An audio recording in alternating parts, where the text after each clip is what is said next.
Namaste and welcome to yet another episode of the Anubhav Sapra Show, a show where you bond over food, art, culture, and travel.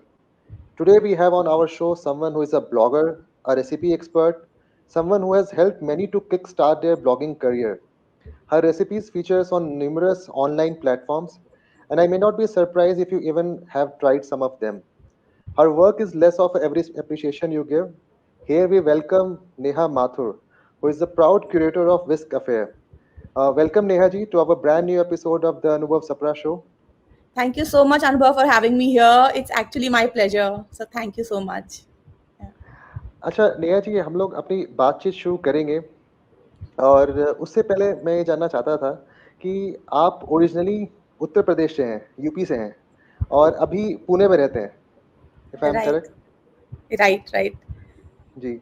और आपका Instagram handle पे कोई जाए मतलब इतनी खूबसूरत pictures हैं फूड की कि मैं अभी सेशन आपसे बात करने से पहले मैं थोड़ा स्क्रॉल कर रहा था, मैं देखा होली की रेसिपीज और इतनी डाइवर्स फूड रेसिपीज, चाहे वो आपका इंडियन लोकल फूड हो या इंटरनेशनल डिशेस हो या मतलब बिल्कुल मल्टी क्यूजिंग जिसे हम कहते हैं। तो आपके जो रूट्स हैं, where are your roots connected from? आप अपने बारे में हमें हमारे लिसनर्स को कुछ बताएं। Right. So, my I grew up in a very small town in UP and it's called Banda. मतलब it's not even like a town. छोटा सा एक जगह है जहाँ पे so my mom and dad are doctors और उन लोगों की जो पहली job लगी it was in Banda with the UP government. And luckily, my Nanihal was also in Banda. So I grew up around a lot of my, relatives and my mausis visiting, my mamas visiting, my nani was obviously there. And my dad is originally from Rajasthan. So we used to travel to Rajasthan all the time for all the vacations. We used to, go to my daddy's house. So because I think because of that, thing, I really got a first-hand experience of both the cultures from UP and the Rajasthan. So my nani used to cook really nice recipes from. She was from Meerut side, तो वो मेरठ बुलंदशहर और उस तरह की जो बिल्कुल typical UP style recipes होती हैं जैसे कि मटर का निमोना जिसको मतलब वेरी यूपी रेसिपीज तो हम बचपन से वो खा के बड़े हुए and when I used to go to my dadi's house we used to hog on laal maas या फिर गट्टे की सब्जी so this so my roots are there, my roots are with my where my childhood was spent. But then after I got married, my husband had a traveling profile. So because of his traveling job, we I got a chance to travel all around the world. So we stayed in 3 or 4 different countries, and from there we used to travel to different places. So that's when I उस time पे India में इतना ज़्यादा international cuisine आसानी से नहीं मिलता था, but I was really lucky to actually taste a multitude of cuisine that time because of my husband's travel. तो आई थिंक बहुत ही मिक्स है मेरी लाइफ में and the food was so such an important part in both me mine and my husband's life. We used to go out, try out new things. We were like very adventurous in trying out new cuisine and new dishes and everything. So I think that helped a lot. तो but अभी भी कोई मुझसे पूछता है तो my roots are with my childhood का खाना जो कि राजस्थानी और यूपी खाने का काफी हद तक मिक्स है. तो आप वैसे माथुर कम्युनिटी से आते हैं। यस. अभी रिसेंटली मुझे मौका मिला, मैं वसंत कुछ में एक माथुर फैमिली है, अच्छा. उनका एक छोटा सा किचन चलाते हैं वो, होम शेफ है वो, बगीची नाम से। तो ओके. एक तो सबसे बड़ी बात है कि मतलब जैसे अलग अलग दिल्ली में कम्युनिटीज है, उनका खाना नहीं मिलता आसानी से। तो उसमें एक जो हम लोग कहते हैं कायस्थ कम्युनिटी का जो खाना है, वो इजिली किसी रेस्टोरेंट्स में अवेलेबल नहीं है। तो एक तरह से बहुत ही हमेशा मिस्ट्री रह जाती है कि क्या खाना है। तो उसके बारे में भी थोड़ा सा आप बताएं। राइट. सो वो भी एक बहुत ही इंटरेस्टिंग ट्विस्ट है मेरी लाइफ में जो खाने का मिला. So my mom was not a Saxena, she not a Mathur, she was a Saxena. तो I grew up with her side of the family. तो ऑल दो कायस तो थे बट कायस में भी Mathur food is very unique. But then when I got married, my husband is again a Mathur. Then I was exposed to the real Mathur cuisine, and I think that was one of the inspiration for me to learn cooking. उसके पहले तक सिर्फ खाना खाना अच्छा लगता था, But when I got exposed to the kind of food his family used to make for the parties and the get-togethers, I really, really wanted to learn that because it was so delicious food. It was so unique. And ऐसा नहीं है कि कई लोग सोचते हैं कि जो माथुर या कायस खाना है it is very heavily inclined towards the non-veg thing. लेकिन I think it's a misconception because there are so many amazing recipes which are 100% vegetarian, जो कि स्पेशली उस टाइम पे कई सारी लेडीज नॉन वेजिटेरियन, पुराने ज़माने में लेडीज नॉन वेजिटेरियन नहीं खाती थी, तो उनके लिए to mock the taste and the flavor of the non-vegetarian dishes, these vegetarian dishes were invented, and those dishes are like a delight to eat. So this was like, this is the third chapter of my food journey. So UP, then Rajasthan, and then my husband's home before trying out the food abroad. Yeah. तो मतलब उत्तर प्रदेश का regional खाना, उसके बाद राजस्थान का, और फिर अपने कम्युनिटी का खाना, और साथ साथ जहाँ जहाँ आपने इंटरनेशनल ट्रैवल किया है उसका भी कहीं ना कहीं आपके रेसिपीज पे या फिर आप जो खाना घर पे बनाते हैं उसमें इन्फ्लुएंस है। ये बिल्कुल कहना बिल्कुल, सही आई एम रहेगा? सो थैंकफुल फॉर दैट कि I could experience all these things in the early stages of my life, and they really helped me mold myself and in yeah. अच्छा अच्छा, नेहा जी ये बताएं कि आपने अपने इंस्टा हैंडल पे जो आपका ब्लॉग है उसका नाम विस्क अफेयर है, और मैं जानना चाहता था इसका नाम कैसे आया, विस्क अफेयर? या so while we were travelling, हम अपनी लाइफ में जो ट्रैवल टाइम था उसमें लास्ट फेज हमारा यूएस में था. सो जब मैं यूएस पहुंची पहली बार, I was like really mesmerized by the variety of bakewares that were available. मैंने कभी भी कहीं पे भी उतना वैरायटी और उतना अमेजिंग सामान नहीं देखा था बेकिंग का. तो I got really really incline to learn baking. उसके बाद तक मैंने खाना बनाना सीख लिया था काफ़ी हद तक, but it was mostly about cooking curries and like it was not mainly baking, it was towards cooking. तो यूएस पहुंच के मुझे बहुत ही इंटरेस्ट आ गया बेकिंग में, एंड उसी टाइम पे मैंने ब्लॉग भी शुरू किया. एंड ब्लॉग शुरू किया बिकॉज माई हस्बैंड सेड कि you are trying out recipes, and if they turn out good for you can just jot them down somewhere, so that अगर आगे फ्यूचर में you want to repeat the same recipe, you will have them stored somewhere. तो इसलिए तो ये blog बना पहले, और जब उसका नाम रखने की बात आई तो whisk is very much associated with baking, right? So if you're baking anything, you need a whisk. Whisking, So yeah. that's how the name came to Whisk Affair, because I literally fell in affair with baking. So that's Wow, how the name that's came. Very interesting, very interesting. मतलब बिल्कुल जिस तरह से आपका interest था baking में, उससे आपके ब्लॉग का नाम विस्क अफेयर आया।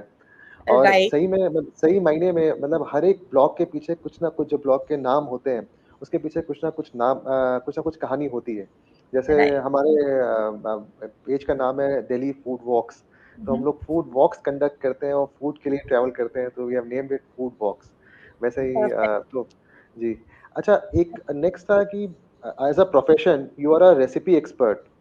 उसका मतलब क्या होता है जब हम कहते हैं कि आप रेसिपी एक्सपर्ट हैं? So I call myself a recipe blogger and a recipe expert. तो recipe expert का मतलब ये होता है कि see, I have been making recipes since like 10 years now. I have experimented with different ingredients. I have different cuisines. तो मतलब and on my blog I have almost 1500 recipes. तो मतलब हर तरह का cuisine, हर तरह का ingredient, I have almost experimented with them all. तो अभी क्या होता है कि जब आप मुझे कोई इंग्रेडिएंट देते हैं और मुझे बोलते हैं कि can you create a recipe using this, I have so many ideas going on in my mind कि अच्छा इस चीज़ को हम इसके संग पेयर कर सकते हैं तो कैसा आएगा, कैसा टेस्ट करेगा. तो आई थिंक इतना खाना बनाते बनाते it has become a part of my thinking process. Without even tasting I can sometimes tell कि यार ये अच्छा लगेगा और ये अच्छा नहीं लगेगा. तो recipe expert, if you say so, I'll take, so Safola Fit Foodie, everybody knows. So I was one of their on their panel as a recipe expert. So I was creating recipes using their product. Or abhi, this was the first assignment that I got as a recipe expert. After that, I have worked with multiple F&B brands in India creating recipes using their products. So that's what a recipe expert is, कि आप creating recipes using the products which are given to you, bringing new changes to them, and seeing what other peoples are also liking about that recipe. So taking all the palettes in consideration and then coming up with ideas. अच्छा, जब recipe की बात होती है तो साथ ही साथ linked है इंग्रीडिएंट्स भी, मतलब इंग्रीडिएंट्स होते हैं आपके सामने, उसके बाद कोई रेसिपी डेवलप होती है। तो Right. ऐसा कोई एक्सपीरियंस शेयर करना चाहें जिसमें आपको मतलब बहुत ही चैलेंजिंग लगा हो?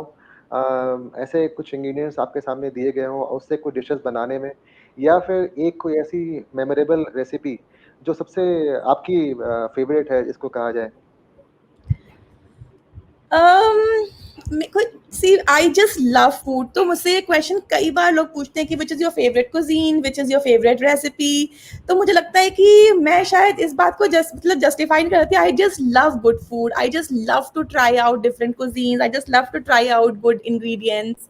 तो ऐसा कुछ भी आई कैन टेल अप कि मेरा कंफर्ट फूड क्या है। My comfort food is khichdi. Any time मुझे कुछ भी मतलब कभी डल फील हो रहा होता है, या कुछ भी होता है और मुझे कुछ अच्छा खाना होता है, मेरे को बहुत अच्छा चाहिए कुछ, तो मैं खिचड़ी खाने लग जाती हूँ खूब सारा घी डाल के। बट उसके अलावा I just love each and every cuisine.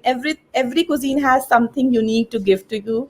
And I think ये जो मेरा माइंडसेट था कि मुझे सब कुछ ट्राई करना है, हर कुजीन ट्राई करना है, और कोई इनहिबिशन नहीं था, I think that help me grow also, and that help me grow my palate also. तो मैं सोचती हूँ कि मेरा कोई फेवरेट कुजीन नहीं है।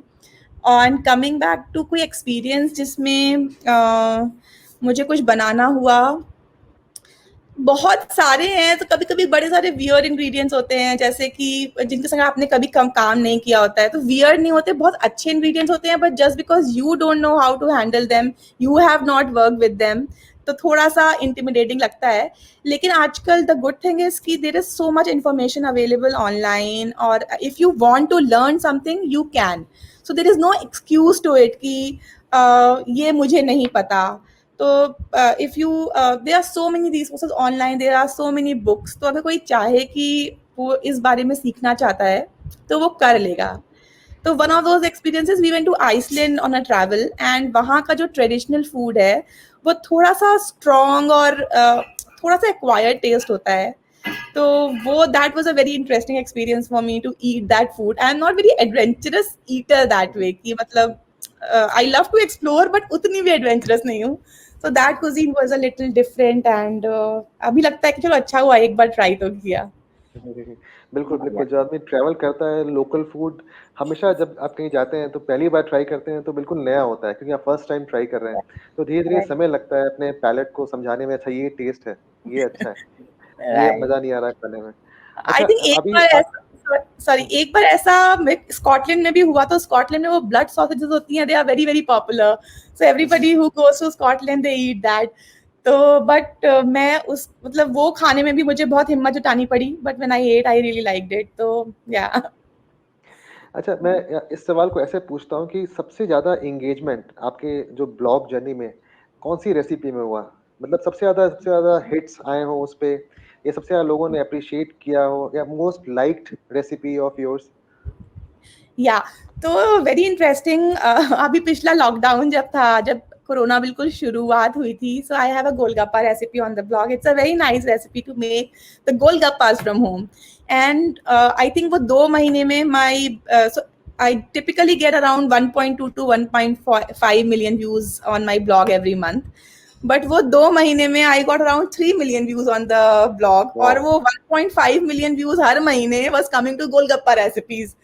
तो आई वाज लाइक कि लोगों को गोलगप्पा वाकई में बहुत ही पसंद है। I think everybody was missing going out and having the street food. और उस टाइम पे इस बार वाले लॉकडाउन में तो सब कुछ आराम से मिल रहा है, you are getting hmm, everything hmm. Home. जब last year when it started, even the supplies were a little limited. तो आई थिंक हुँ, सब हुँ। लोगों ने गोलगप्पे घर में बनाना शुरू कर दिया। बट या जी, जी। Last interesting. लॉकडाउन में हाँ, सबसे ज़्यादा लोगों ने स्ट्रीट फूड को बहुत मिस किया। बहुत ऐसी चीज़ों बहुत को, चाट को, गोलगप्पे को, और सबने ही कुछ ना कुछ एक्सपेरिमेंट किया। मुझे याद है हम लोग ने भी घर पे समोसे भी बनाए, पकोड़े भी बनाए, और साथ में गोलगप्पे भी बनाए। तो राइट। काफ़ी उस समय रेसिपी ब्लॉग्स बहुत हिट थी कि लोग जाते थे यूट्यूब पे और ब्लॉग्स पे पढ़ते थे कितने रेशियो में क्या मिलाना है और घरों पे राइट, एक्सपेरिमेंट करते थे। अच्छा, इसी राइट। के साथ मेरा नेक्स्ट सवाल जुड़ा हुआ है नेहा जी। जैसे रेसिपीज तो लोग बनाते हैं, साथ साथ उसके साथ रेसिपी ब्लॉगिंग के साथ मोनेटाइजेशन कैसे, मतलब क्या सीक्रेट है, लोग कैसे मोनेटाइज करते हैं अपने रेसिपी ब्लॉग्स को, या कुछ आप टिप्स देना चाहें लोगों को? Yeah, sure. So I have been blogging for 10 years now, and I can very proudly say that I have converted into a very well paying profession. But this, I just want to tell one thing to people कि एक तो ये जो blogging journey है, it's not an overnight thing. So it takes time, it needs patience, it needs perseverance. ऐसा नहीं है कि आपने आज मेहनत करी और कल छोड़ दी. So I have been working every single day for 8 to 10 hours since last 8 or 10 years. तो Wow. अगर if you want to make it into a profession you will have to treat it like a profession. You will have to treat it like any other office job. That is the first thing to keep in mind. Secondly, it has become very very competitive, right? So if you think about it, anybody can open a blog and start to post recipes, right? So how are you going to differentiate yourself from all those millions of people who are also writing about the same recipes? For example, dal makhni. If you google dal makhni, there are millions of results for dal makhni, but how are you going to come on Google page one? So you have to have some USP to your content, you have to have some uniqueness to your content. So that is the second thing. Now third thing is obviously you should have a focus, you should have a goal. I always tell people that if you want to, so when I started it was just like a passion for me कि मैं कुछ नया सीख रही थी और मैंने उसको एक ब्लॉग पे डाल दिया. But the time is very different now. Blogging is a serious profession. It's like ऐसा अब वो टाइम गया जब ब्लॉगिंग वाज लाइक पैशन के लिए कर ली, शौक के लिए कर ली. अगर आपको उसको प्रोफेशन में बनाना है तो you have to think about certain things like SEO from day one. तो उस 10 साल पहले हम लोग को पता भी नहीं था एसईओ क्या होता है. But now you if you want to start a blog you have to think about SEO, you have to think about quality of your writing, you have to think about giving out very good pictures of the food that you are making. तो ये तो हो गई basic चीजें. And then how to monetize it. Then so I have 3 sources of monetization. Firstly is the ad revenue. So I am associated with the ad network in the US. There are multiple ad networks and you can choose which one suits you best. There are some really really good ad networks which give you a very very high RPMs. So I am with one of those ad networks in the US. तो एक तो वो हो गया my primary source. My secondary source of income I would say is brand collaboration. So now because I have so many footfalls on my blog and on my social media, brands want to collaborate with me. And because I have been doing this for last 10 years, even the brands know that I am a very what do you say, see I forgot the word. Credible credible. या तो आपको अपनी credibility बनानी पड़ती है. और credibility एक दिन या एक साल या इतनी जल्दी से नहीं आती कि आप सोचो कि आज आपने कुछ शुरू किया और कल से आपको लोग ट्रस्ट करने लग जाएं. It takes time, it takes very genuine effort. तो शुरू में कई सारी चीज़ों के ऐसे मेरे पास आते थे ऑफर्स जो कि मैं खुद बिलीव नहीं करती. और ऑल्दो मेरे पास उस टाइम पे बहुत ज़्यादा काम नहीं था but still I let them go because I wanted to be very genuine with my readers. जो कोई मेरे अगर if they are coming to my accounts, they should feel very safe and secure about what I say to them. तो अगर आपको long term में ये कोई भी काम करना है लाइफ में तो you have to be genuine to yourself. ऐसा नहीं कि आज आपको कुछ काम मिला आप सोचो कि आज तो करते हैं कल की देखी जाएगी. It doesn't happen like that. So from day one you have to build your credibility. And this is the first step कि if you don't believe in any product don't promote it. तो मेरा तो like first फंडा है कि if I cannot give that product to my son, it means it will not go on my channels. So yeah, so that is nothing. So I think give it time, give the best you can. Or yeah, so this is the second thing. And the third thing is you can earn money by working for other brands also. Like I was a recipe expert for Saffola Fit Foodie, so I was creating recipes for them. And then I worked for Swiggy. I worked for multiple startups which came out in Bangalore 3-4 years back. So that is also another way to earn money through blogging, because उसमें आपकी blogging का कुछ नहीं है, but just because आप blogging करते करते इतनी skills सीख जाते हो, you are good with taking good pictures, you are good with writing about a recipe.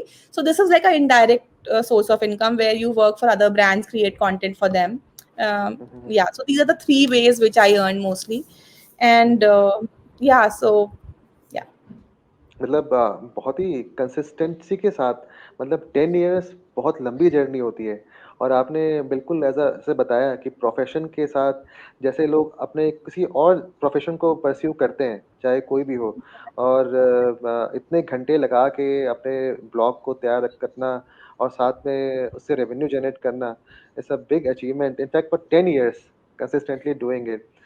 Yeah, but I also wanted to say that it is a very, very lucrative field. I mean, you just you don't know how much potential this field has. तो अगर आप office का काम किसी जाके आप इतना शिद्दत से कर सकते हैं, तो अपना ही ब्लॉग, अपना ही कंटेंट क्यों हम उतने एफर्ट से नहीं करें, राइट?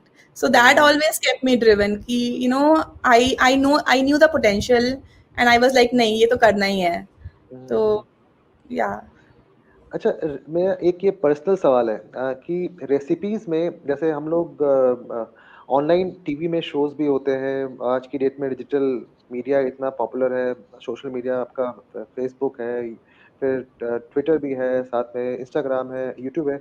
आपको सबसे अच्छा मीडियम आप इतने सालों से ब्लॉगिंग करते आ रहे हैं, तो कौन-सा लगता है? देखो, मेरा पर्सनल थोड़ा डिफरेंट है because I am not a very social person. तो मुझे लगता है कि मुझे किसी और से ज्यादा बात ना करना पड़े, चुपचाप मैं अपना काम करती रहूं। तो इसलिए मुझे ब्लॉग अच्छा लगता है क्योंकि उसमें मुझे किसी से कोई इंटरेक्शन नहीं करना पड़ता। उसमें मैं अपना एक ब्लॉग पोस्ट लिखती हूँ, उसको अच्छे से अच्छा बनाने की कोशिश करती हूँ, and then I am done, right? लेकिन अगर इंस्टाग्राम या कोई भी सोशल मीडिया की हम बात करते हैं, if you work with a brand, तो फिर आपको ब्रांड बोलता है कि आपको ऐसे करना है, आपको वैसे करना है, और फिर मैं I am like a little थोड़ा सा। तो that's a very personal thing, but I am like that. तो इसलिए और मुझे कितनी ब्लॉग कितनी फ्रीक्वेंसी पे आप ब्लॉग पोस्ट करते हैं अपनी? मैं बहुत फ्रीक्वेंसी पे करती हूँ। तो मतलब काफी 5-6 साल तक तो एक दिन में एक ब्लॉग किया हर रोज, except the weekends. Now because I have a team, we are और मैं अपनी टीम बढ़ा भी रही हूँ, तो we are like doing at least 3 to 4 post every day and every day? Yeah हाँ, मतलब content is money, content is money. Yeah मतलब इतना कंटेंट क्रिएट करना बहुत टाइम टेकिंग होता है। ये बहुत अच्छा है कि टाइम अगर होता है। या जी, जी, एक ब्लॉग पोस्ट करने में मतलब पूरे कभी-कभी पूरे वीक लग जाता है, और एक दिन में 4 ब्लॉग निकालना मतलब एवरी अकेले नहीं मंथ। करती, अकेले नहीं हाँ, करती, हाँ। I have a team. Yeah अच्छा, दैट्स गुड, दैट्स नाइस। अच्छा, next question was recipe is one of the crucial forms of documentation, मतलब it's even an essential part of our history. So आपके हिसाब से क्या सही तरीका है फूड रेसिपी डॉक्यूमेंटेशन का? और कैसे ये recipe documentation over the years evolve हुई है इंडिया में? या तो मुझे जैसे अभी हम किसी से भी पूछेंगे ना कि कोई अपनी नानी से या अपनी मम्मी से कोई रेसिपी पूछता है, स्पेशली इंडिया में, इट्स ऑलवेज अबाउट द अंदाजा। नोबडी नोज कि उसमें कितने चम्मच तेल गया या कितने चम्मच हल्दी गई। सब कोई पूछो, हाँ अब उसमें इतना सा धनिया डाल दो, इतना सा हल्दी डाल दो। तो that's how it was for so many years. और मुझे लगता है कि बहुत ही अच्छी बात है, उस टाइम के लोगों के हाथ में ही स्वाद होता था कि वो जो कुछ भी डाल देते थे, खाना used to turn out good. But अब जो ज़माना है, it is a little different, and I feel that there is a very very big need for documenting the recipes properly, ताकि see now everything is global. So if somebody is looking at Indian cuisine and they see random measurements, it will not be very good reflection of what our food exactly is. तो now I feel, और अगर कोई सीख भी रहा है, जो एकदम नया सीखना शुरू किया है, उसके लिए अगर इंग्रेडिएंट्स बिल्कुल एग्जैक्ट एक्यूरेट होते हैं, so it's easy for them to replicate the recipe. And this is one thing I learn through my blogging journey is that giving out very very specific ingredients, because ingredients and the recipe as well, because sometimes we think कि अरे यार ये तो कोई भी समझ जाएगा आसानी से, but no, it is not correct. There are many people who have challenge in even when they are learning, उनको नहीं समझ में आता कि पैन को कितनी तेज गैस पे गरम करना है, या कितनी देर तक चलाना है उस चीज को, क्या कलर होना चाहिए जब तक प्याज भून ना जाए. So all these small things make a lot of difference. और 10 साल में इतना फीडबैक ले लेके मुझे इतनी चीज समझ में आई है कि you have to be really really detailed about what you are giving out. हमें लगता है मन में कि अरे ये तो, क्योंकि हमें आता है इसलिए हमें लगता है कि ये तो सबको आता होगा, but it's not like that. Some people are interested in technology, उनको खाना बनाने में कुछ समझ में नहीं आता, जैसे कि मुझे टेक्नोलॉजी में कुछ समझ में नहीं आता. तो it's like that, right? So I think कि giving out detailed and very very accurate ingredient measurements and directions is very important. बिल्कुल. अच्छा, आपने अभी रेफरेंस दिया कि जो इंडियन कॉन्टेक्स्ट में हम लोग मैक्सिमम जो रेसिपीज़ है अपने एल्डर से पूछते हैं, दादी माँ से पूछेंगे, नानी माँ से पूछेंगे, मम्मी से पूछेंगे कि कैसे बनता है, क्या होता है. लेकिन वो चीज़ अभी आपने बताया कि अंदाज़ इंडियन फूड में बहुत होता है कि एक चुटकी डाल लिया या थोड़ा-सा डाल लिया, वो नहीं है. और साथ में ये जो होम बेस्ड रेसिपीज़ हैं, वो भी घर से घर वेरी करती है. मतलब जैसे मेरी मम्मी एक कोई डिश बनाती होंगी, अब वो आपके घर में अलग तरीके से बनता होगा.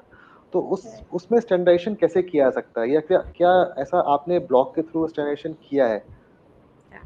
बिल्कुल किया है, क्योंकि मेरा मतलब मैंने ब्लॉगिंग शायद शुरू ही इसलिए करी क्योंकि मैं एक खाना अगले दिन नहीं खा सकती, तो आई नीड अच्छा. वेरिएशन. लेकिन लेट्स से अगर आलू की सब्जी आज खा ली और उसको ब्लॉग पे डाल दिया, तो अब कल दूसरी की आलू की सब्जी कैसे डालोगे? So now if you go and see any of my blog post, I have a section for variation. I have a section where I write कि अगर आपको दाल मखनी बनानी है, आपको उसको बिना प्याज लहसुन के बनाना है, आपको उसको जैन वर्जन बनाना है, आपको उसको हेल्दी बनाना है, आपको उसको स्लो कुकर में बनाना है, इंस्टेंट पॉट में बनाना है, प्रेशर कुकर में बनाना है.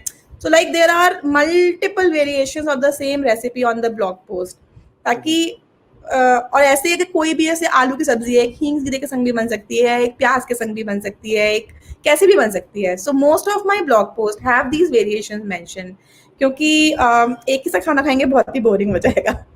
जी, जी. तो मतलब साथ में हमें वेरिएशंस मिल सकते हैं एक डिश के, आपके ब्लॉग पे जाएँ और मतलब एक तरह से कोशिश की गई है कि जो अलग-अलग कम्युनिटीज़ है, अलग-अलग घरों पे जो हाउसहोल्ड्स में खाना बनता है, और या फिर आपकी अपनी रेसिपीज़ भी ब्लॉग पे हैं, लोग जान सकते हैं उसके बारे में. अच्छा, नेक्स्ट आपके इंस्टाग्राम पे हमने देखा है एक बहुत ही इंटरेस्टिंग कांसेप्ट मेन्यू प्लानिंग का. और मेन्यू प्लानिंग ज़्यादातर हम लोग जोड़ते हैं रेस्टोरेंट से. तो घरों में मतलब एक इसका क्या डोमेस्टिकेटेड क्या क्या वर्ज़न है, और घरों पे क्या आज ज़रूरत है हम लोगों को मेन्यू प्लानिंग करने की? मुझे लगता है कि बहुत ही ज़्यादा ज़रूरत है. एक ये छोटी-सी चीज़ है जिसमें आपको टाइम भी नहीं लगता, लेकिन आपकी लाइफ़ इतनी ज़्यादा सिम्प्लीफाई हो जाती है. Everybody is busy these days, मतलब ऐसा सब लोग सुबह मॉर्निंग मंडे उठ के ऑफ़िस निकल जाते हैं और रात में घर आते हैं. और फिर क्या होता है, जब कुछ खाने को नहीं होता, दे एंड अप ऑर्डरिंग कुछ भी जंक, जो मिला वो खा लिया, बस खत्म, क्योंकि खाना तो है ही. तो इतना एक छोटा सा एफर्ट हम जो वीकेंड पे लेके अगर एक मेन्यू प्लान बना लें अपना कि हमें वीक में ये चीज़ें खानी है, और उसके लिए थोड़ा सा एफर्ट लगा के उसकी तैयारियां तो खुद कर ले, या जो आपके घर में हाउस हेल्प आती है उससे करा ले, तो आपकी लाइफ इतनी ज़्यादा सॉर्ट हो सकती है कि आप बस घर आए, अगर आपको लेट से पालक पनीर बनाना है, अगर आपका पालक ऑलरेडी प्यूरी होके फ्रिज में रखा है हफ्ते भर के लिए, या आपको जब भी बनाना है आपने बस उसको निकाला, आपका मसाला भुना रखा है, आपने थोड़ा सा मसाला डाला, उसमें पालक की प्यूरी डाली और पनीर के पीसेस डाल दिए, you have a super healthy dish ready in just no time, like 10 minutes, right? ऐसे ही आप बहुत सारी चीज़ें मेन्यू प्लान कर सकते हैं. आप अपने सब्जियां काट के रख सकते हैं, आप अपने छोले राजमा सब उबाल के रख सकते हैं, मसाला भून के रख सकते हैं फ्रिज में पूरे हफ्ते के लिए, पास्ता बॉईल करके रख सकते हैं, सॉसेस बना के रख सकते हैं. सो देयर आर, फिर आपको क्या करना है, बस आप 5 मिनट के लिए किचन में गए, आपने उसमें एक फ्रेश टेम्परिंग करी, and you have a meal ready in no time. कि आपके पास सब्जियां कटी हुई हैं, पास्ता बॉइल्ड है, सॉस रेडी है, you just mix everything with a little butter and garlic and you are done, right? You have a nice meal. So instead of कि आप कुछ भी जो हाथ में पड़ा वो खा लिया, you you can actually eat a proper full meal. तो बहुत ही छोटी सी आपको एक मतलब आधा घंटा लगता है पूरे हफ्ते का मेन्यू प्लान करने के लिए, but it gives you so much of an advantage.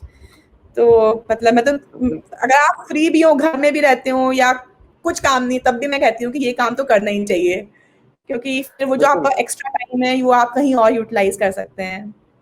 बिल्कुल, ये देखा जाता है कि इंडियन हाउसहोल्ड्स में काफ़ी हद तक होता भी है। मतलब ऐसा हम लोग हमारे माइंडसेट में नहीं होता कि हम मेन्यू प्लानिंग करने जा रहे हैं, लेकिन कुछ चीज़ें फिक्स्ड होती हैं। जैसे हमारे घर में है कि संडे को राजमा बनना ही बनना है लंच में। राइट, तो राइट. वो तैयारी हो जाती है कि हाँ, इस दिन कढ़ी बननी बननी है।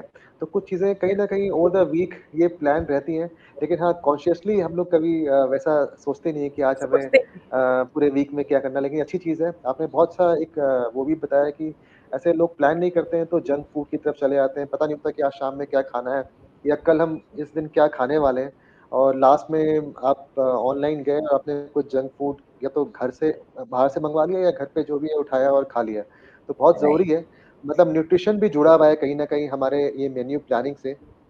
और मैंने देखा है कि आपके सोशल मीडिया पे आपने काफ़ी ज़्यादा इस पे फ़ोकस भी किया है न्यूट्रिशन पे। जैसे माइक्रो ग्रीन्स के ऊपर, न्यूट्रिशनल फूड जैसे रागी इडलीज़। तो how has food evolved in respect to nutrition over the years?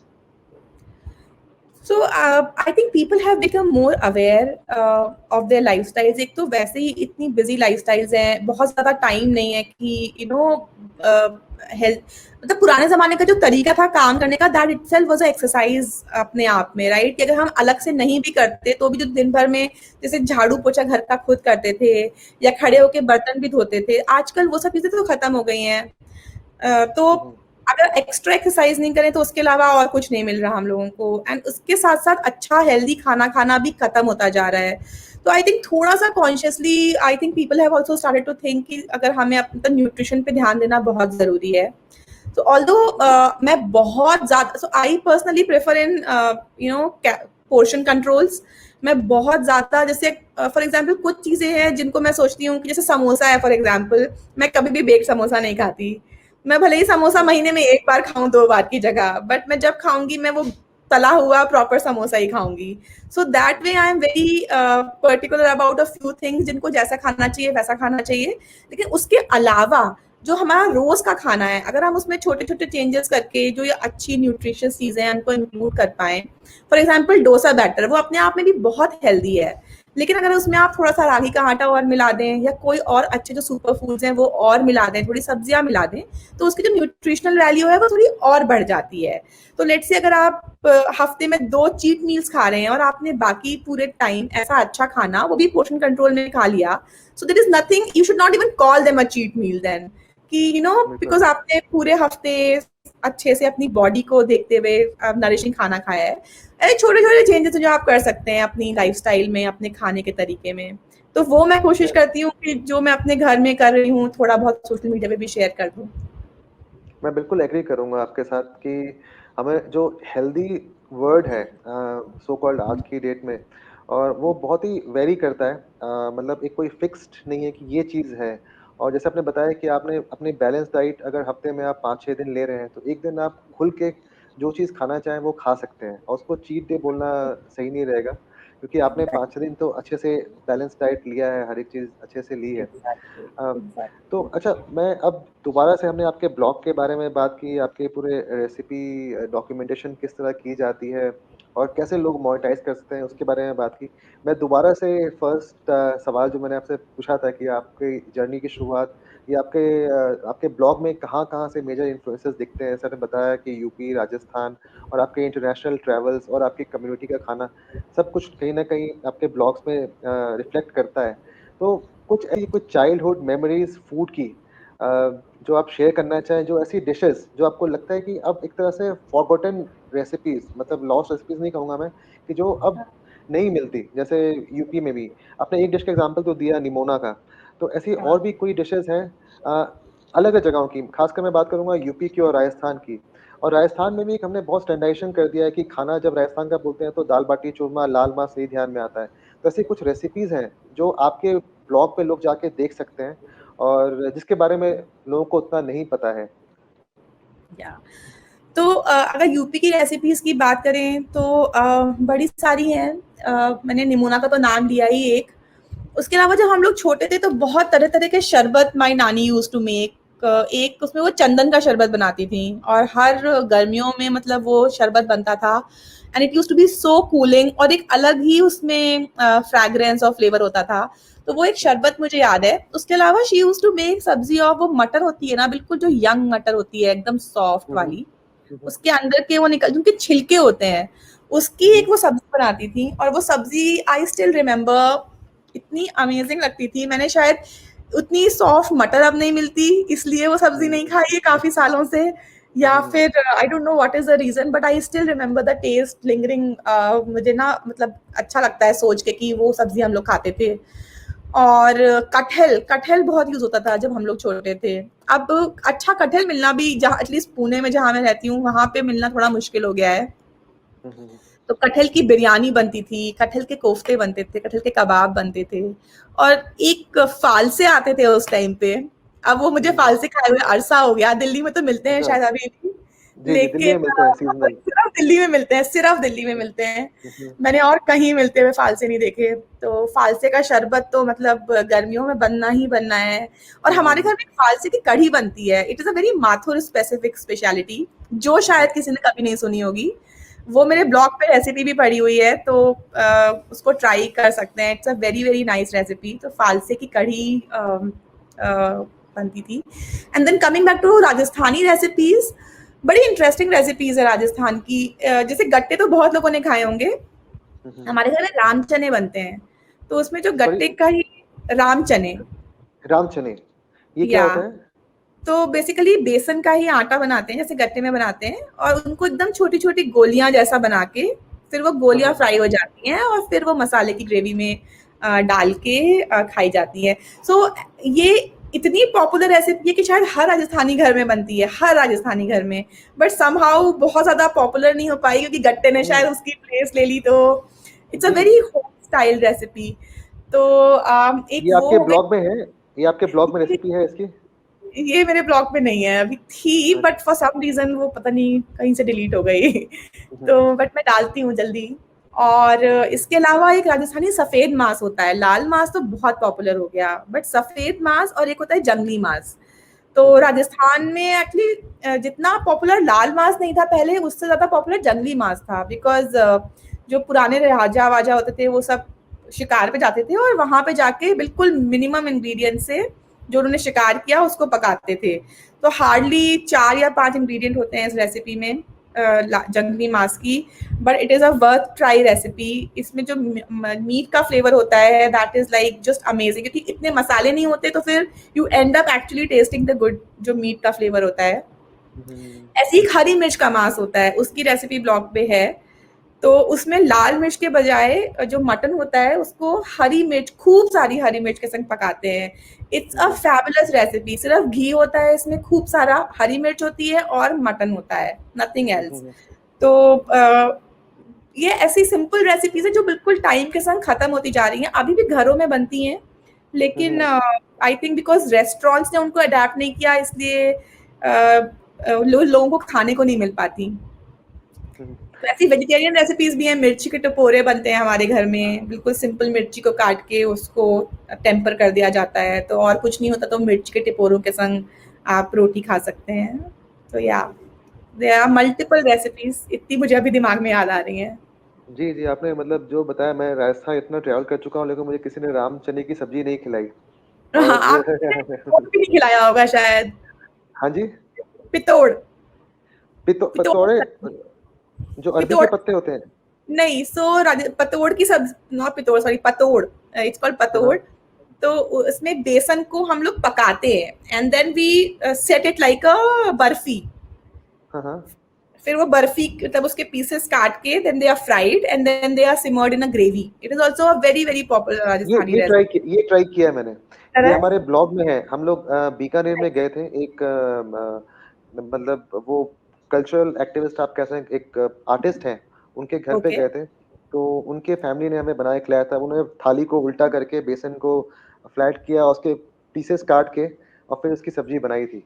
और मैं आपको इस सेशन के बाद वो लिंक भेजूँगा, आपको मौका लगे। काफ़ी इंटरेस्टिंग था, उनके यहाँ बहुत सारी चीज़ें खाई हमने, पापड़ की सब्ज़ी खाई थी और उसके बाद उन्होंने बहुत सारी चीज़ें, एक एक मटर भर के कुछ पराठा बनाया था, एक लच्छे वाले पराठा बनाया था, काफ़ी अलग-अलग राइट, इंटरेस्टिंग रेसिपीज़ थी। और आपने सही राइट, कहा, बिल्कुल, ये सब चीज़ें जल्दी रेस्टोरेंट में नहीं मिलती। ये आपको किसी के घर पे ही मिलेगी और आप तभी आप एक्सप्लोर कर सकते हैं। राइट, और काफ़ी मतलब ब्लॉग का देखिए कितना बड़ा रोल है। मतलब जो रेसिपीज़ है उसको डॉक्यूमेंटेशन से लेकर और बिल्कुल लोगों के घर तक पहुँचने का, जो भी चीज़ें आपने बताई कि एक फूड शोज़ जैसे हम लोग टीवीज़ में देखते थे, एक समय था लोग कॉपी पेन लेके बैठते थे कि टीवी या शो में टीवी शुरू हो रहा है, रेसिपीज़ लिख रहे हैं। उसके बाद ट्रांसफ़ॉर्मेशन हुआ, ब्लॉग्स आने शुरू हो गए और ब्लॉग्स से बिल्कुल आराम से लोग देख के और बना सकते थे। आज के डेट में सबके मोबाइल फ़ोन से लोग स्क्रीनशॉट्स ले लेते हैं और उसके बाद फिर जब बनाना हुआ उसका इस्तेमाल कर लिया। फिर अब वीडियोज़ भी आ गए हैं, धीरे-धीरे पॉडकास्ट भी आने लगा है। तो मीडियम जो है रेसिपीज़ का वो काफ़ी ट्रांसफ़ॉर्म हुआ है ओवर द इयर्स। लेकिन मुझे या लगता है कि ब्लॉग्स की अपनी एक अलग जगह है और जिस तरह से आपने काम किया है ओवर द इयर्स लोगों को रेसिपीज़ बताने का, वो एक काबिल-ए-तारीफ़ है। तो हम लोग इसी के साथ अपना सेशन एंड करेंगे। उससे समझाते-जाते ये था कि अभी बहुत ही एक समय ऐसा चल रहा है, कोविड का समय, और बहुत ही टफ़ टाइम्स है हम सब लोगों के लिए। तो कोई एक मैसेज आप देना चाहेंगे हमारे लिसनर्स को? मैं यही बोलना चाहती हूँ कि ऑल्दो शायद ये वेव अभी जो आई थी सेकेंड वेव ये कम हो जाएगी but I think we know none of us should let our guards down you know this thing will go pass on लेकिन थोड़ा टाइम लगेगा थोड़े दिन के लिए आप जितने रिस्ट्रेन में रहे हैं इतने टाइम तक थोड़े दिन हमें इसको और फॉलो करना चाहिए it will be good for everybody else not only just you but for the entire community सोच के कि अभी हम this is not the right time to step out थोड़े दिन तक अपना और बाहर जाना और फ्रेंड्स और फैमिली से मिलना जुलना थोड़े दिन के लिए हम रेस्ट्रिक्ट कर लें तो it will be a really good step तो बस अभी थोड़े दिन और ये फॉलो कर जाए I think this time will pass very very soon और will be back to the normal time तो अगर हम जितना जल्दी it should be a community effort कि हम सब सारे साथ मिलकर अगर ये डिसाइड कर लें कि हम कोई भी जना बाहर नहीं जाएगा जितना हम कर सकते हैं घर में उतना ही करेंगे उतनी ही जल्दी हम इस चीज से छुटकारा पा सकते हैं so I really really ask everybody कि थोड़े दिन और रिस्ट्रेन कर लीजिए and then it will be all good बिल्कुल। जो नेहा का ब्लॉग है विस्क अफेयर, आप इंस्टाग्राम पे जाके फ़ॉलो कर सकते हैं और साथ ही साथ विस्क अफेयर ब्लॉग में जाके रेसिपीज़ भी देख सकते हैं। तो thank you Neha once again. Thank you for having me Anubhav it was a very nice experience thank you so much thank you.